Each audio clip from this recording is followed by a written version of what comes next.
siswa-siswa yang dari Bangil sama dari Wonoasri masih ada acara di sekolahnya. Kira berarti ini yang hadir hanya dari Probolinggo, tapi teman yang dari Probolinggo ini kayak Lupti, Catur, Gamara juga belum gabung ya. Oke, nggak apa-apa. Bapak akan sampaikan materi lanjutan kemarin tentang kalibrasi ya. Jadi Bapak akan sampaikan materi kalibrasi untuk pressure gauge.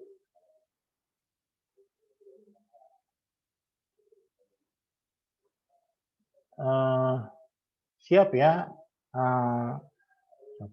Hendry ya? Iya Pak. Oke.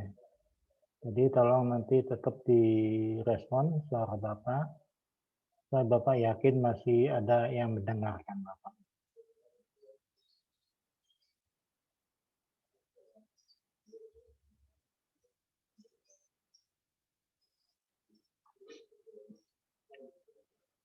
Sudah terlihat gambarnya, Andri? Halo, Andri, sudah terlihat gambarnya? Sudah. Oke. Baik, hari ini tanggal 4 Juni ya. Bapak akan sampaikan kelanjutan tentang kalibrasi. Jadi kemarin Bapak sudah sampaikan kalibrasi itu adalah suatu kegiatan untuk meyakinkan atau mengembalikan suatu alat ukur agar penunjukannya sesuai dengan kondisi atau besaran media yang sesungguhnya ya. Maksudnya sesungguhnya itu misalnya tekanan uap itu adalah 100 kilo, ya pressure gauge-nya atau mengukur tekanannya itu harus menunjuk betul-betul 100 kilogram per sentimeter persegi. Jadi sesuai dengan yang sesungguhnya. Jadi dikembalikan ya. Atau untuk memeriksa apakah masih sesuai atau enggak. Nah, hal-hal yang menyebabkan kenapa kok bisa menyimpang ya itu ya misalnya karena sudah lama beroperasi atau ada gangguan ya, kena vibrasi atau kena impact atau ada gangguan di pengiriman barangnya ya dari mulai pabrikan sampai ke industri yang menggunakannya, atau itu barang baru sama sekali yang harus kita yakinkan bahwa memang itu betul apa enggak penunjukannya, sehingga perlu dicek kalibrasinya. Nah, sekarang Bapak akan melihat atau menyampaikan materi tentang kalibrasi pressure indikator atau disingkat PI atau pressure gauge atau disingkat PG. Adalah suatu alat ukur untuk mendeteksi media bertekanan ya, misalnya tekanan uap, tekanan air, tekanan gas, tekanan udara, gitu ya. Dalam satuan ada kilogram per sentimeter persegi, ada dalam satuan milimeter Hg, water column, dan lain-lain, ada PSI.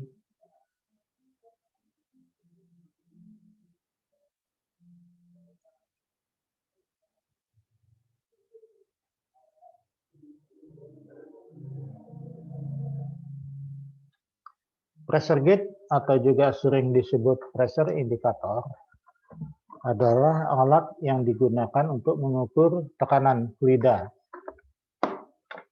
gas atau liquid, ya, cairan.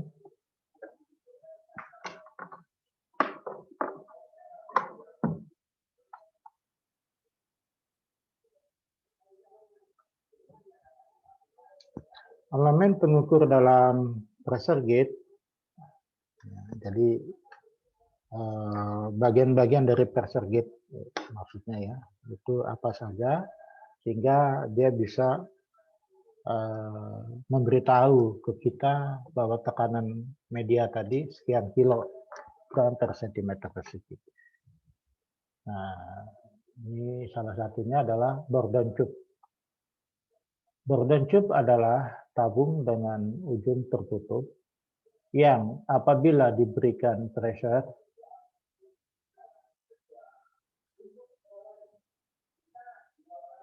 bentar ya, ini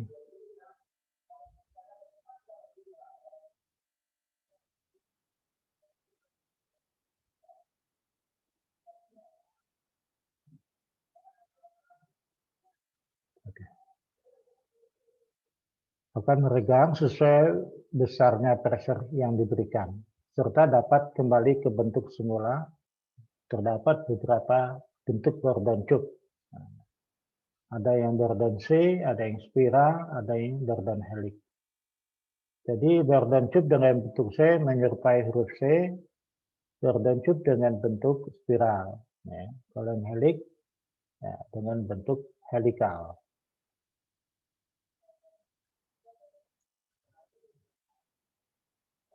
Nah ini adalah bentuk-bentuknya ya. Bentuk Gordon, yang ini ya bentuk C tadi, ini Gordon. Ini yang bentuk tube helikal. Ini yang bentuk apa? Sama ya, helikal juga ya.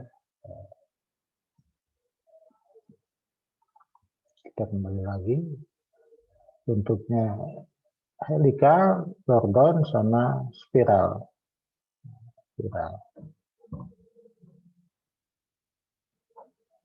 Sini yang spiralnya tidak tergambar ya.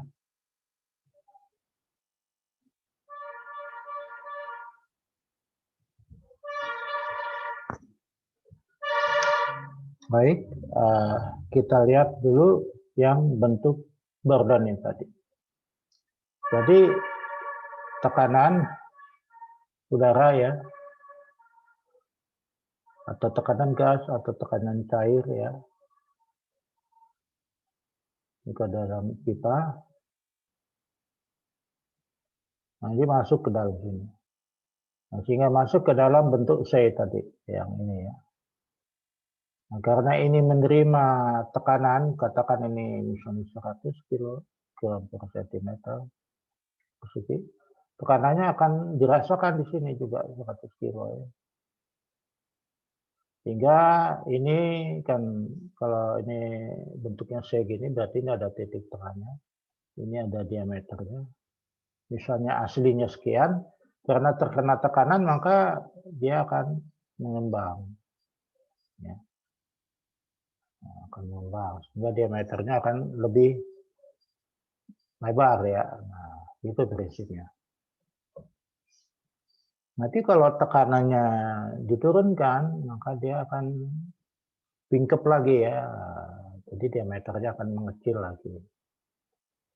Nah, pergerakan ini yang proporsional dengan naik turunnya tekanan.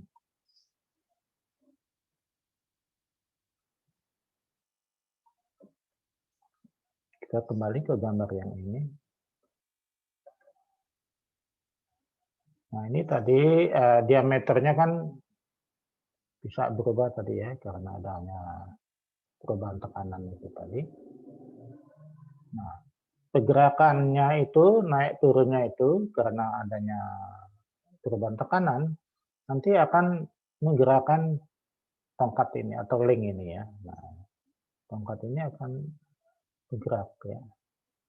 Kalau tekanannya naik berarti naik ke atas. Kalau tekanannya turun berarti dia turun ke bawah, gerakan tongkat ini. Atau link ini ya. Linkit. Tangkai. Nah, tangkai.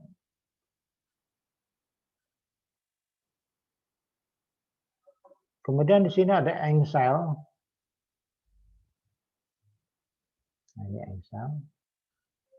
Kemudian ini ada link lagi. Nah, link lagi, tangkai lagi. Ada tangkai lagi. Maksudnya waktu ini naik turun ya. Ini nanti kalau ini turun atau ini naik, nanti ini apa akan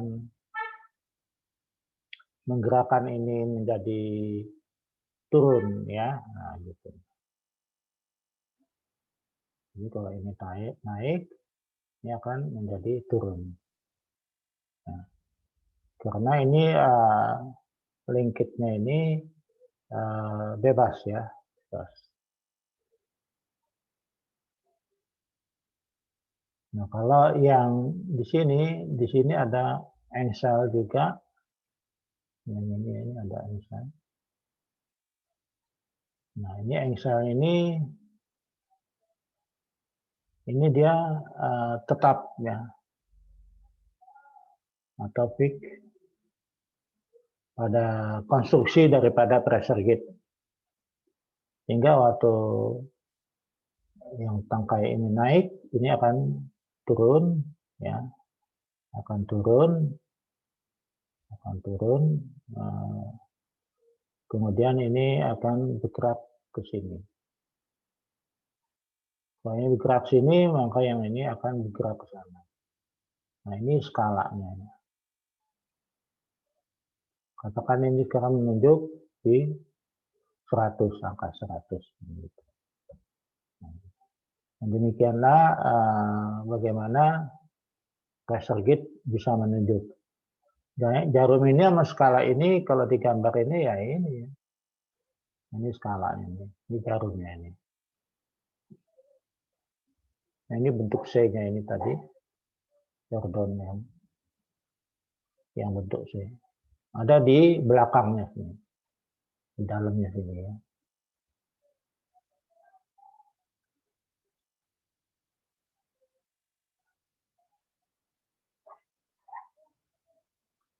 Nah, demikian juga yang untuk tipe helikal tadi ya, prinsipnya sama. Jadi di sini tekanannya masuk. Maka dia kalau menerima tekanan maka ini akan mengembang ya. Perubahan posisinya itu dengan sistem mekanisme seperti ini akan menggerakkan jarum ini.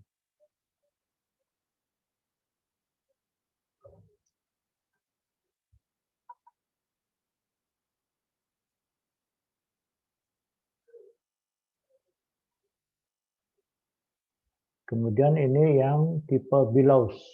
Ya, billows. Di sini tidak ada ya. Billows. Tadi Norton, ini billows. Billows ini adalah yang ini ya. Ini billows.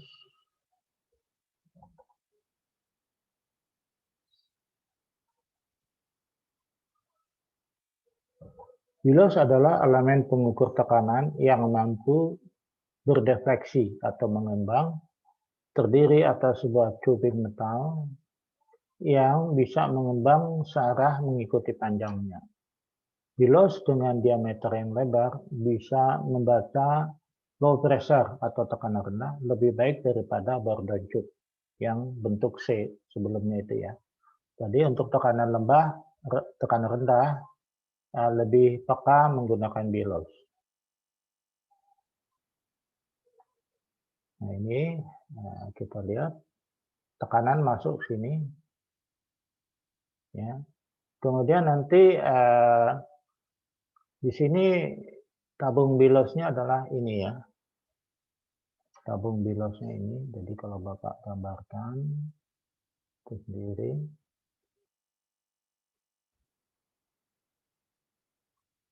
Nah, gitu ya.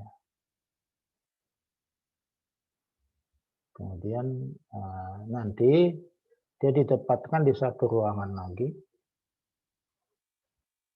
Nah, di sini udara atau media ya dimasukkan nanti kalau semua bertekanan misalnya katakan 100 kilo, maka yang 100 kilo itu akan menekan.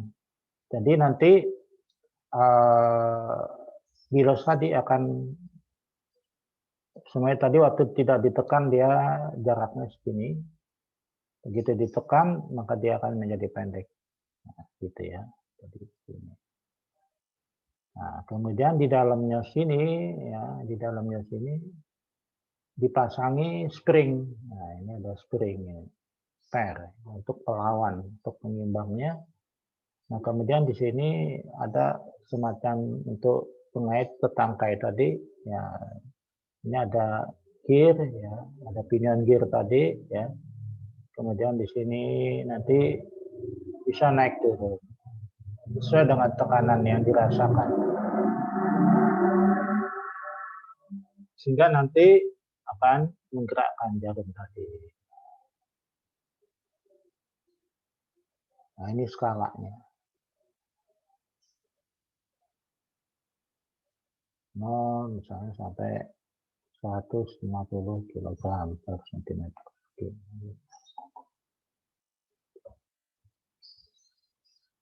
Nah, demikian prinsip kerjanya daripada pillows. Tadi ada bentuk bordon, ini ada bentuk pillows.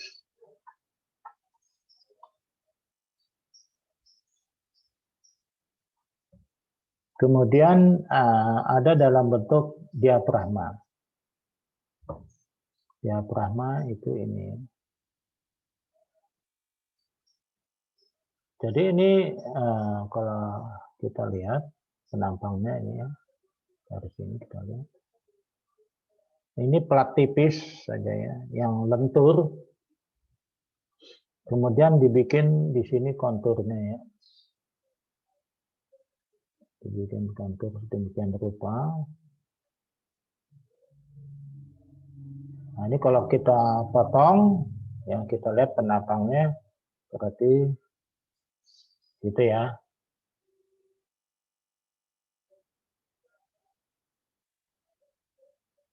Nah, gitu. Jadi karena dibikin bentuk ini, dia bisa fleksibel. Nanti kalau tekanan masuk lewat sini ya. Ini kan nanti dikunci ya, ditutup ya. Ini hanya digambar dalam bentuk exploded terbuka ya. Ini nanti kan ini dirapatkan. Jadi diafragma ini berada di tengahnya upper housing sama lower housing ini. Jadi ini lubang-lubang bautnya ini. Dikencangkan dengan baut, kemudian dipasang sini. Kemudian ini nanti di dalam sini ada bentuk C lagi ya. Ini diisi dengan minyak. Nah, fill fluid inside upper housing and tube of kit. Jadi ini diisi minyak. Diisi minyak gliserin ya. Nanti minyak gliserin itu yang akan merubah posisi bentuk C-nya tadi, bordon. Jadi dalam ada bordon lagi. Nanti kalau dari dalam ini masuk tekanan akan mendorong membran tadi, maka membran tadi nanti bentuknya akan melengkung. Nah, melengkungnya tadi akan menekan minyak yang ada di atasnya. Tadi kan ini diisi minyak ya. Nanti tekanannya akan dirasakan oleh bordon, bordonnya akan membuka, akan mengembang atau berubah posisinya dengan mekanisme tertentu tadi, link-link tadi, maka jarum tadi akan bergerak.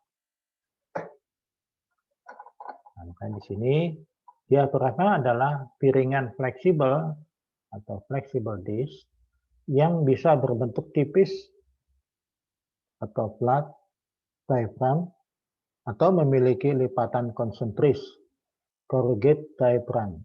Nah, ini tadi ya, lipatan-lipatannya itu tadi.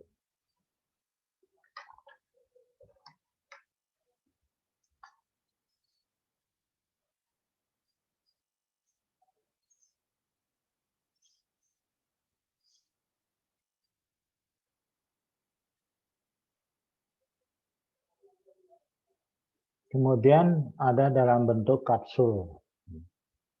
Kapsul tersusun atas dua buah diafragma yang dilas bersama-sama di sekitar lingkarannya.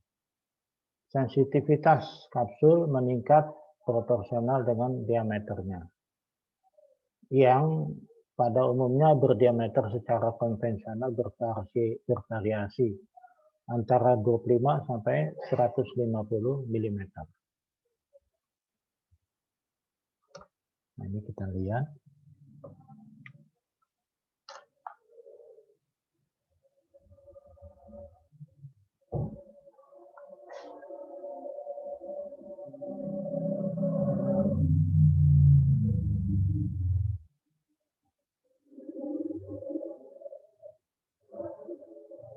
Jadi tekanan masuk ya, tekanan masuk, nanti akan dirasakan oleh tabung-tabung yang ada di dalam tadi.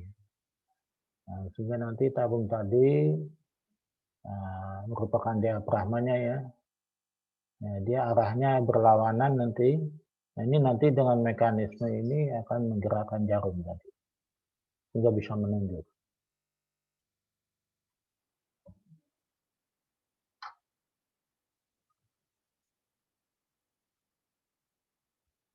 Nah, sekarang kita masuk tentang kalibrasinya ya. Jadi bentuk-bentuk bagian dalam daripada pressure gauge itu ada Bourdon, ya, ada C, bentuk Bourdon ya, bentuk bellows, bentuk diaphragm dan bentuk tabung tadi. Kemudian sekarang kalibrasinya. Jadi kita lihat di sini untuk pengkalibrasian itu melibatkan komponen apa saja. Ini adalah yang menjadi objek pekerjaan atau pressure gauge yang mau dikalibrasi. Kemudian ini digambarkan diagram pipanya atau tubing ya, tubing kalibrasinya. Biasanya tubing plastik ya, atau koper. Nah, itu nanti dipasang di hand pump ini ya, namanya hand pump. Kemudian ini adalah pressure gauge standar yang menjadi acuan. Ini adalah pressure gauge yang di lapangan yang sedang bermasalah, yang akan kita periksa apakah masih baik atau enggak. Nah, kalau ini adalah satu pressure gauge standar yang sudah dipercaya bahwa penunjukannya sudah pasti benar, ya, sudah pasti betul, sudah pasti akurat. Kemudian ini adalah hand pump yang untuk menghasilkan tekanan simulasi. Jadi kalau kita memberi tekanan ke dalam sini, nanti ke bordernya semuanya, nah ini nanti pompanya dioperasikan ya, dengan tangan ditekan ya, sehingga tekanannya masuk ke sana dan sebagian juga akan masuk ke sini.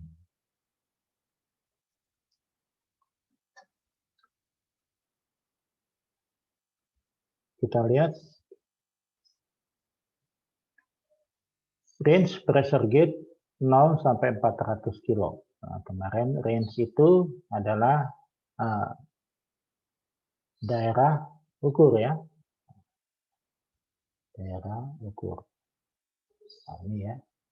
0 sampai 400. Nah, itu daerah ukur. Kalau kita gambarkan skalanya, nanti ini 0, ini 400. Ini upper value, ini lower value. Nah, jadi nilai teratas, ini nilai yang terendah.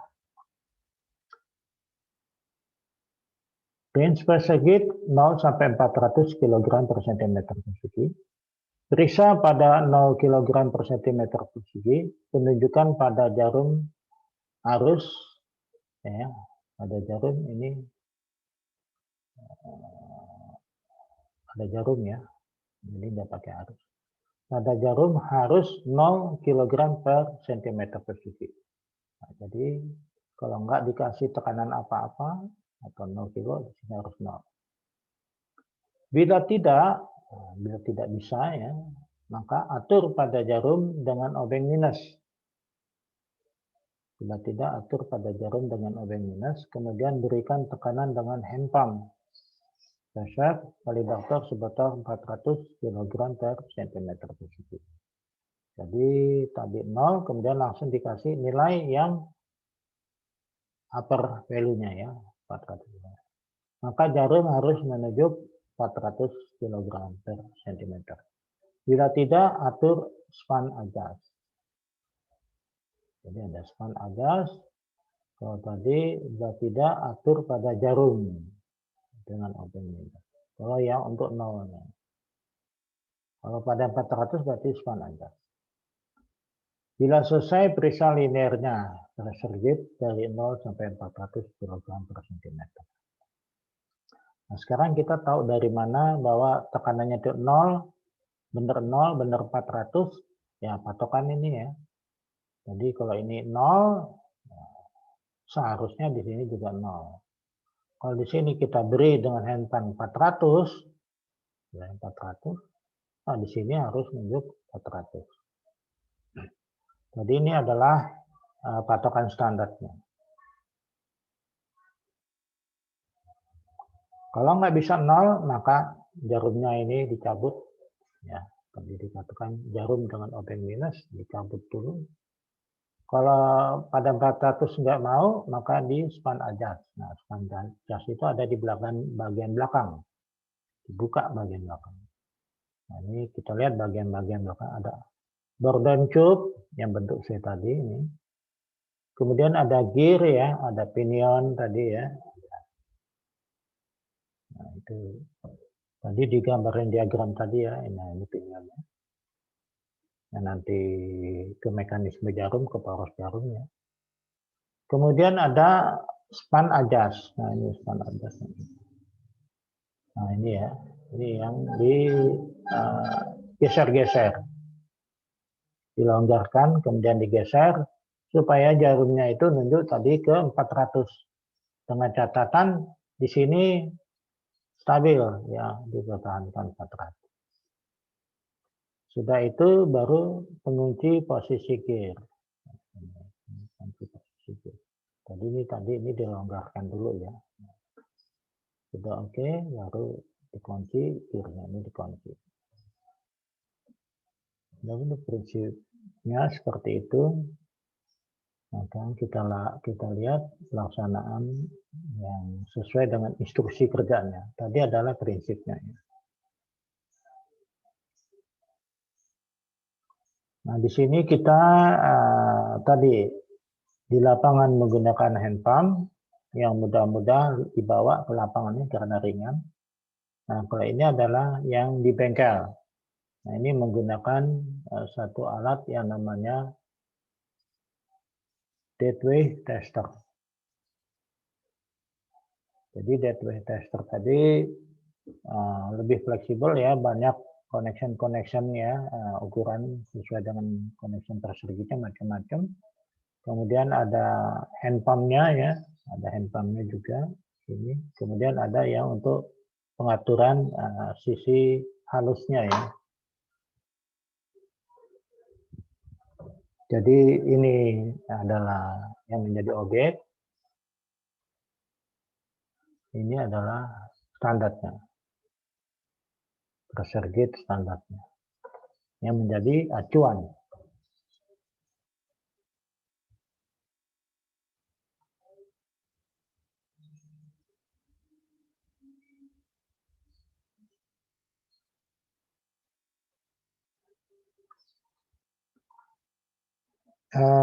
Di dalam instruksi kerja ya untuk pelaksanaan kalibrasi itu sudah tercantum hal ini semua ya. Jadi selain peralatan APD yang harus kalian gunakan, APD ini tadi ya, sarung tangan, helm, sepatu safety, nah, kalian harus menyiapkan peralatan, ada toolset, deadweight tester tadi ya, yang sudah di slide sebelumnya. Kemudian pressure indikator standar yang tadi standar. Kemudian needle puller atau pencabut jarum.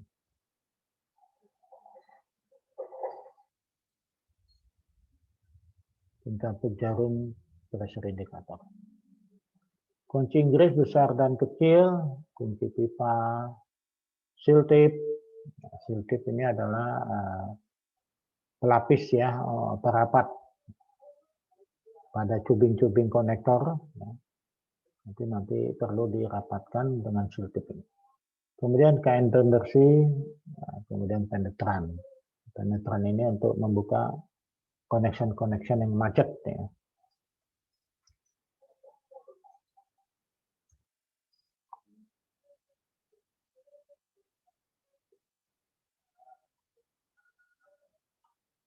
Nah, ini adalah kalau di bengkel, jadi sebelum kita bekerja, nanti kalau semuanya sampai diobservasi oleh asesor, nah nanti harus disusun seperti ini rapih ya, bersih. Jadi ini deadway-nya, ini pressure gauge yang menjadi objek, ini manjurnya, ini alat-alat kerjanya. Ini di dalam kotak ini isinya pressure gauge standar. Jadi pressure gauge standar itu betul-betul disimpan dengan baik karena harganya mahal. Kemudian ini pencabut jarumnya. Nah, ini kunci-kunci pipa, kunci Inggris, WD ya. Dan buku atau lembar untuk pencatat hasil kalibrasi.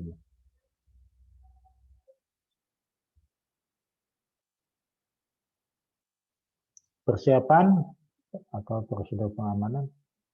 Pastikan tidak ada udara yang terjebak di sepanjang line deadway. Dan pastikan juga tidak ada kebocoran minyak. Itu ya. Karena maksudnya begini, kalau kita jadi Bapak akan menjelaskan lebih dalam lagi. Pastikan tidak ada udara terjebak. Nah, itu maksudnya apa ya? Efeknya apa? Udara terjebak. Kemudian tidak ada kebocoran minyak. Efeknya apa gitu ya? Kalau sampai itu terjadi. Nah, katakanlah seumpamanya yang di sini kalau di gambar deadway-nya ya, itu diisinya minyak ya, di dalamnya ini isinya minyak ya. Jadi sampai ke sini ini isinya minyak. Jadi kalau kita kembali lagi ke gambar ini, nah ini di tubing-tubingnya di dalam DWT itu isinya minyak. Sehingga tadi dikatakan tidak boleh ada udara terjebak, ada gelembung-gelembung udara terjebak. Itu tidak boleh.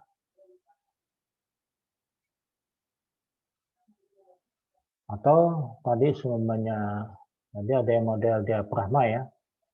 Diafragma, kemudian ini dia nanti dikunci di plate-nya, kemudian ke atas, nanti masuk ke bentuk C ya. Nah ini kan diisi minyak tadi ya. Nah ini tidak boleh ada udara kalau menggunakan minyak. Kenapa kok begitu ya? Karena udara ini bersifat namanya compressible. Nah, udara itu bisa compressible itu artinya bisa dikompres, bisa dipampatkan. Nah, kalau minyak, nah, ini tadi udara ya. Nah, kalau minyak itu sifatnya dia incompressible. Tidak bisa dipampatkan. Oh, ya. Jadi bedanya itu ya. Sehingga ini nggak boleh bercampur kalau menggunakan minyak, kemudian ada udara. Ini nanti akan mempengaruhi ketelitian. Ya. Jadi artinya kalau semua di sini diberi dia merasakan tekanan 100 kg per cm persegi, ini nanti karena di sini ada gelembung-gelembung, nanti ini tekanan yang 100 kilo tadi akan seolah-olah akan teredam ya oleh udara, gelembung-gelembung udara tadi ya. Karena gelembung udara ini bisa dipampatkan ya. Sehingga nanti tekanan 100 kilo tadi karena adanya udara ini akan menyimpang ya. Nah, sehingga ini nanti tidak merasakan seperti 100 kilo ya. Bisa jadi di bawahnya gitu ya. Itu menjadi tidak teliti. Nah, makanya pertama kali kalau menggunakan DFT tester yang menggunakan media penghantarnya itu, media pengukurannya itu adalah menggunakan minyak gliserin, maka tidak boleh ada udara terjebak. Nah, satu lagi adalah kalau semuanya ada di koneksi sini, nanti minyaknya bocor keluar ya. Nah itu juga sama ya. Jadi tekanan yang dikirim 100 kilo itu nggak bisa dirasakan 100 kilo di sini. Karena sebagian tekanannya akan terbuang, ya, akan bocor keluar. Makanya tidak boleh ada kebocoran.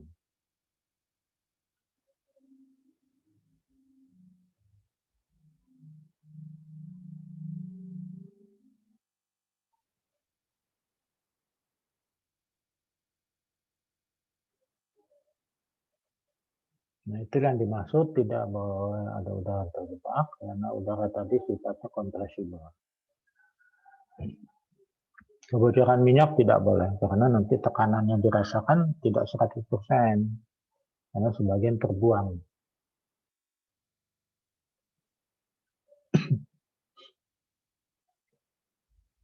Nah, ini bagian dalam PI, tadi sudah Bapak jelaskan, kita melewatkan. Prosedur kerja, pasang pressure indicator beserta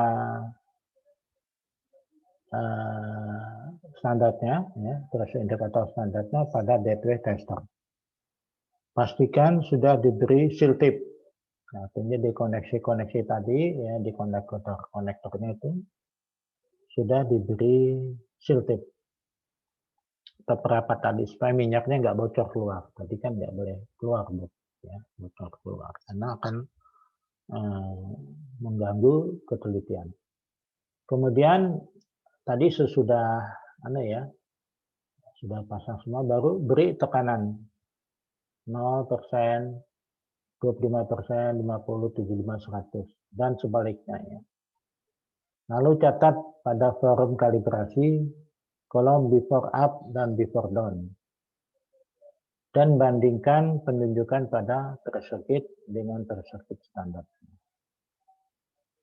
Jadi artinya ini maksudnya keterangannya adalah pressure gauge begitu tiba dari lapangan ya ke bengkel, nah kita memeriksa dulu kondisi before ya, kondisi before. Before itu adalah bahasa Indonesianya ini sebelum ya. Sebelum dikalibrasi. Jadi ini adalah kondisi apa adanya sesuai dengan kondisi terakhir di lapangan. Itu namanya kondisi before. Jadi apa gunanya adalah untuk mengetahui seberapa jauh kondisi penyimpangan selama ini ya. Makanya dicek mulai dari 0 sampai 100, kemudian dari 100 turun lagi ke bawah. Itu nanti dicatat step-step nolnya 25%, 50, 75, 100%.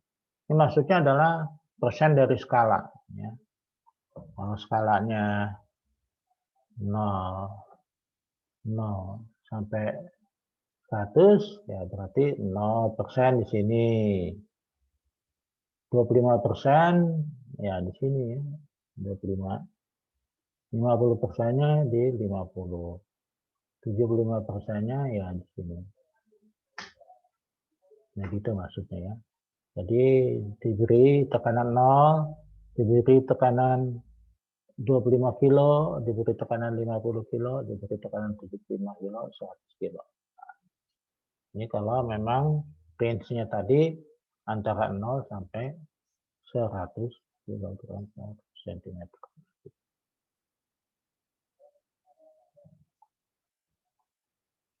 Jadi dari bawah ke atas, dari atas ke bawah. Kemudian itu dicatat pada kolom pemeriksaan kalibrasi yang untuk kolom before-nya.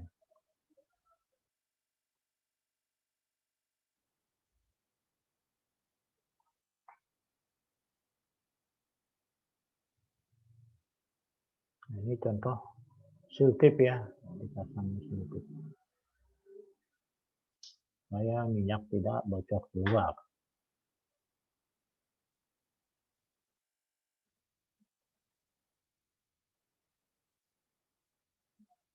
Bila tidak sesuai standar, kemudian lakukan kalibrasi. Lakukan adjust pada zero jika posisi jarum PI pada tekanan 0% tidak menunjuk tepat pada angka 0. Nah, tadi di prinsipnya sudah Bapak jelaskan, diatur jarumnya ya. Jadi waktu pada tekanan 0% atau 0 itu harusnya nunjuk 0 ya, sesuai dengan yang di standar. Tapi rupanya PI-nya yang menjadi objek tidak menunjuk sekian. Itu harus dibetulkan. Nah, ini dikatakan buka kaca penutup PI dengan cara memutar frame berlawanan arah jarum jam. Kemudian lepas jarum penunjuk PI pada pinion, lepas jarumnya. Kemudian pasang kembali dan posisikan jarum penunjuk pada pinion dengan penunjukan tepat pada angka 0. Jadi dicabut, kemudian misalnya tadi nunjuknya menyimpang 2 kilo. Nah, itu dicabut, kemudian pasang lagi dengan penunjukan pada 0. Kemudian beri kembali tekanan 0, 25, 50, 75, sampai 100. Dan sebaliknya, turun ke bawah. Lalu catat pada forum kalibrasi, kolom after up dan after down. Dan bandingkan penunjukan pada pressure gauge dengan pressure gauge standar. Jadi maksudnya dengan pressure gauge standar itu kalau 0 di PI standar berarti yang objeknya harus 0. Kalau 25 kilo di PI standar berarti yang di PI objek harus 25 kilo. Itulah maksudnya adalah bandingkan itu tadi.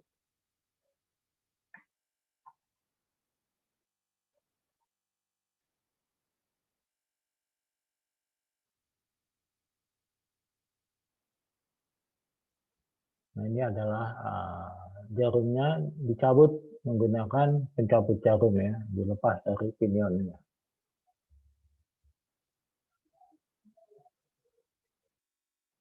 Nah, ini diposisikan ke 0 lagi.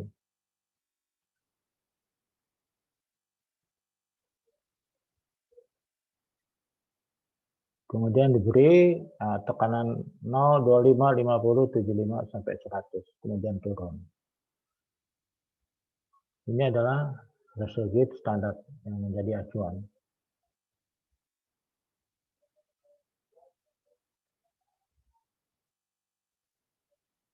Kemudian pada 100% ya, jika terjadi penyimpangan pada nilai span, misalnya tadi harus 400, dia nggak nunjuk 400, bisa di bawah 400 atau bisa di atas 400, maka dilakukan dengan cara menggeser span adjust. Lihat pada gambar lain ya, span adjust tadi.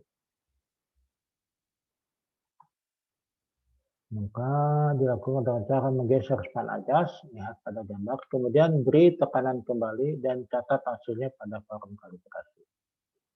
Lakukan perbaikan atau penggantian jika penunjukan PI menyimpang jauh. Kemudian lepas PI dari deadweight testernya kalau sudah normal. Nah, saat kita melakukan cek kalibrasi, ini dibarengi dengan sekalian pemeliharaan ya. Jadi dibersihkan bagian dalamnya, dan bersihkan bagian dalamnya ada kelihatan yang berkarat, itu di coating lagi atau dicat lagi ya. Nah, demikian juga dengan dengan covernya ya, frame-nya tadi kalau karetnya rusak itu ya diganti karetnya, kalau kacanya kotor ya dibersihkan. Kemudian identitasnya ya diperbaiki. Kemudian diberi catatan bahwa telah dilakukan kalibrasi pada tanggal berapa. Itu nanti ditulis di bodinya ini.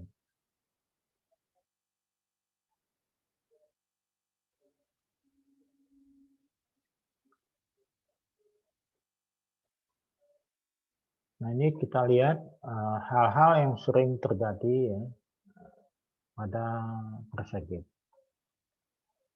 Permasalahannya atau trouble-nya itu penunjukan selalu pada nilai maksimum atau minimum. Jadi dia berhenti di daerah 400 saja ya, atau berhenti di daerah minimum saja ya. Cause-nya, penyebabnya adalah berdencuk kotor sehingga suplai minyak tidak lancar. Jadi berdencuk tadi yang bentuk C tadi itu tersumbat ya, tersumbat sehingga tekanan nggak bisa membuat burden tadi bentuk C-nya mengembang atau mengecil gitu ya, karena buntu ya, salurannya buntu. Solusinya periksa katup suplai udara, gunakan suplai udara sebesar 1,6 sampai 2 kilo. Jadi artinya di sini kalau dia menggunakan udara ya, maka dia dibuka, ditutup untuk diberi semacam didorong ya, di sentor ya, di tiup pakai udara ya supaya bersih. Kalau semuanya nggak bisa juga ya artinya udah buntu ya harus diganti burdennya tadi. Kemudian range indikator terlalu sempit. Misalnya tadi kan 0 sampai 400. Tapi karena ada gangguan, nunjuknya cuma antara 0 sampai 100 saja. Padahal tadi didesain bisa sampai 400 atau mungkin antara 50 sampai 200 saja. Nggak bisa turun, ini nggak bisa naik lagi. Itu ada range indikator sempit. Nah, di sini penyebab adalah posisikan gear pada nilai minimum. Jadi tadi gear pinionnya itu ngegeser ke atas ya. Jadi itu harus diposisikan dari bawah lagi. Solusinya, kendorkan baut pengunci posisi gear, kemudian beri injeksi tekanan 0, ya, jadi nggak dikasih, dan posisikan pada nilai 0%, lalu kencangkan lagi.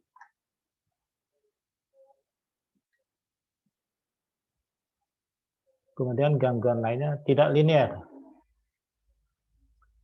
Penyebabnya adalah posisi shaft untuk jarum tidak center. Jadi jarumnya itu mungkin bengkok gitu ya, atau keriting atau bagaimana sehingga nggak bisa nunjuk skala dengan baik. Nah, ini luruskan dengan tang kombinasi. Diluruskan aja jarum itu tadi. Kemudian keelastisan burden tube sudah tidak standar. Jadi bordonya tadi udah kaku ya, mungkin sudah lama ya. Jadi dia bisa bergerak hanya sedikit saja. Nah, ini ganti burden tube.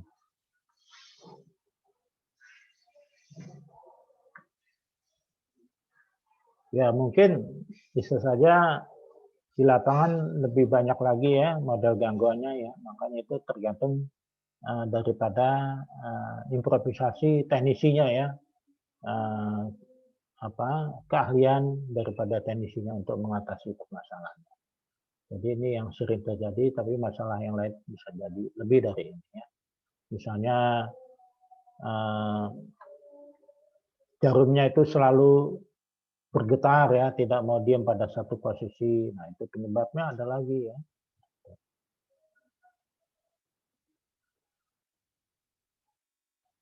Nah, ini adalah forum kalibrasi ya, atau lembar kalibrasi tempat untuk menuangkan nilai-nilai hasil pemeriksaan kalibrasi tadi ya, pada kondisi before dan afternya.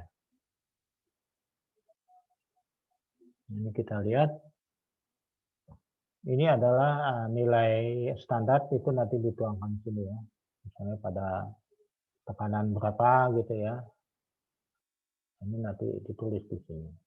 Kemudian ini output standar, ini input standar ya. Kemudian di sini adalah kondisi sebelum, before tadi ya. Nah, ini adalah kondisi yang sudah after. Nah, kondisi naik tadi dari 0 sampai maksimum, nah, turun dari maksimum sampai ke 0. Jadi ya.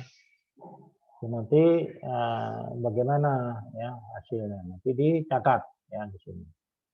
Jadi di sini berapa? Ini kita lihat di sini kondisi before ya, naiknya 0 ya, masih sesuai dengan standar. Satu masih sesuai dengan standar. Nah, begitu sudah dikasih 2, ya ternyata sini hanya 1,8. Mulai menyimpang. Dikasih injeksi 3 kilo, di sini hanya menunjuk 2,8. Nah, seterusnya dia menyimpang ya. Nah, inilah. Maka di sini baru dilakukan kalibrasi dengan mengatur jarum tadi maupun di bautnya span tadi. Jadi pada naik ada menyimpang, pada kondisi turun juga menyimpang. Kemudian dilakukan adjust zero dan span tadi. Nah, sehingga kondisi sesudah ya sudah diusahakan dikalibrasi tadi, di adjust tadi, maka didapatkan hasil akhir yang bagus ya.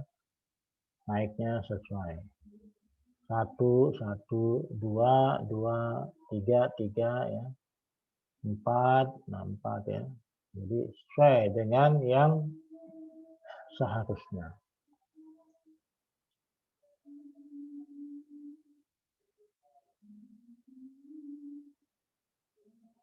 Nah ini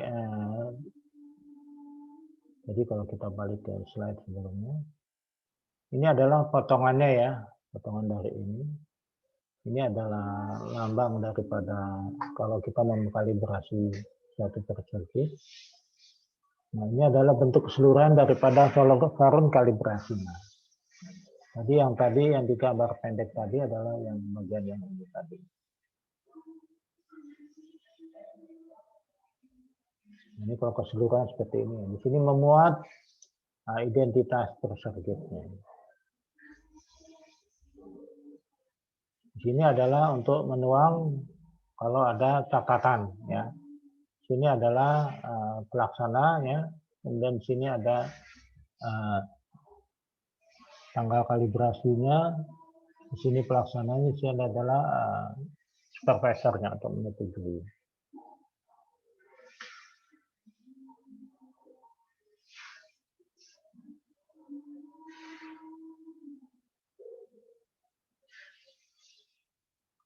Oke, demikian.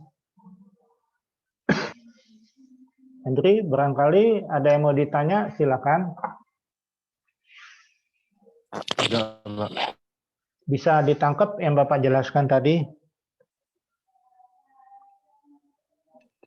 Insya Allah. Saya.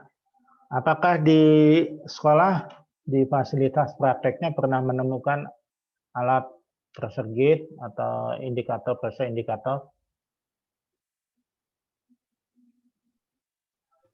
Enggak, Pak. Sudah. Oke.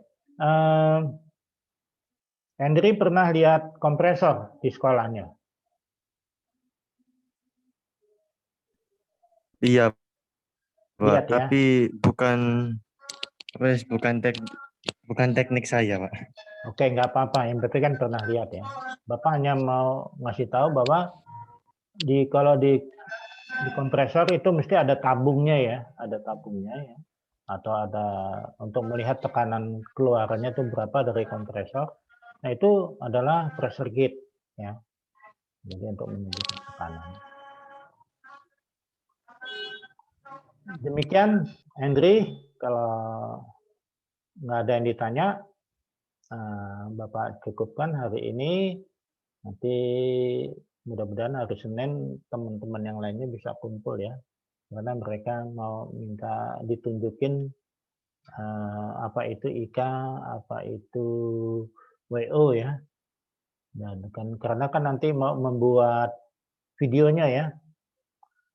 Yang jadi masalah ini entry ini kan di Probolinggo hanya berempat ya. Nanti bagaimana membuat videonya ya? Karena yang lain kok kurang aktif ini, bagaimana ini ya?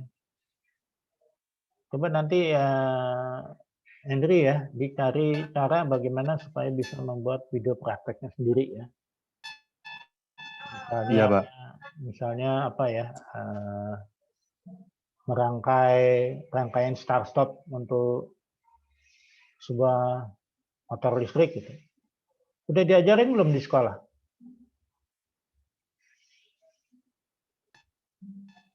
rangkaian start stop atau Sudah, Pak. sudah ya? Halo, Andri? Oh, belum. Belum. Oh, kalau tentang motor Belum, Pak. oke. Ini sekarang kelas 2 kan ya? Iya, Pak. Udah diajarin praktek apa aja oleh guru sekolah? Mesin freeze, mesin bubut, mesin gerinda, ngelas itu, Pak. Oh, ya, Andri ini mesin ya? Bidang mesin ya? Iya, Pak. Oke, nggak apa-apa. Berarti udah bisa ngelas ya? Bisa, Pak. Ngelas apa, Andri, kemarin contohnya? Buat rak bunga, Pak. Buat rak bunga. Pakai apa materialnya? Dari besi. Besi. Oke. Besi, Pak. Besi Oke. ring. Itu juga bisa, Andri ya. Jadi maksud Bapak begini. Yang penting nanti Andri waktu membuat videonya itu kan disediakan waktunya 10 menit ya. Bisa waktunya 10 menit. Di situ harus bisa menunjukkan sebelum bekerja itu melakukan suatu persiapan dengan baik sesuai instruksi kerja ya. Misalnya pertama kali yang jelas dulu harus menggunakan APD ya. Harus APD dengan lengkap, APD yang standar ya. Kemudian nanti waktu ngelasnya itu kan harus menggunakan kacamata las ya. Betul kan? Iya. Nah, itu nanti harus ditunjukkan bahwa dalam mengerjakan itu selain APD yang lengkap juga menggunakan kacamata las. Kemudian apalagi sarung tangan ya, sarung tangan panas ya. Sarung tangan asbes, betul ya? Iya. Oke. Nah, kemudian lagi di lasnya itu kan harus bisa menentukan kalau materialnya ini berarti ampernya berapa ya. Betul ya, ampernya berapa. Iya. Kemudian lagi nanti jangan lupa groundingnya ya harus disiapkan dengan baik. Nah, kemudian Andre juga harus tahu di mana itu pakai diesel apa las listrik. Las listrik, Pak. Oke, las listrik. Oke, las listrik. Berarti kalau gitu tahu di mana letak MCB-nya ya. Nah, apakah kemarin waktu melaksanakan pekerjaan pengawasan itu ada nggak disiapkan semacam instruksi kerja dari gurunya? Langkah-langkah kerjanya harus apa saja? Oh iya. Ada. Dikasih tahu. Ada. Dalam bentuk apa? Apakah ada semacam lembar tertulis gitu yang sudah resmi atau hanya secara lisan saja? Dijelaskan. Dijelaskan secara lisan. Halo, terputus, Hendrik, coba dijawab lagi. Iya, Pak. Secara lisan. Oke. Sama Hendri dicatat nggak? Enggak. Oke. Sekarang gini, tolong Hendri bisa tanya lagi ke Bapak gurunya ya. Gimana tuh langkah-langkahnya ya. Kemudian Hendri catat ya. Hendri catat itu nanti untuk bahan membuat instruksi kerjanya. Ya. Nanti Ya. sesudah Hendri catat tolong disalin di Word ya. Di Word nanti kirim ke Bapak, nanti Bapak masukin ke lembarnya instruksi kerja. Nanti Bapak sempurnain di lembar instruksi kerja.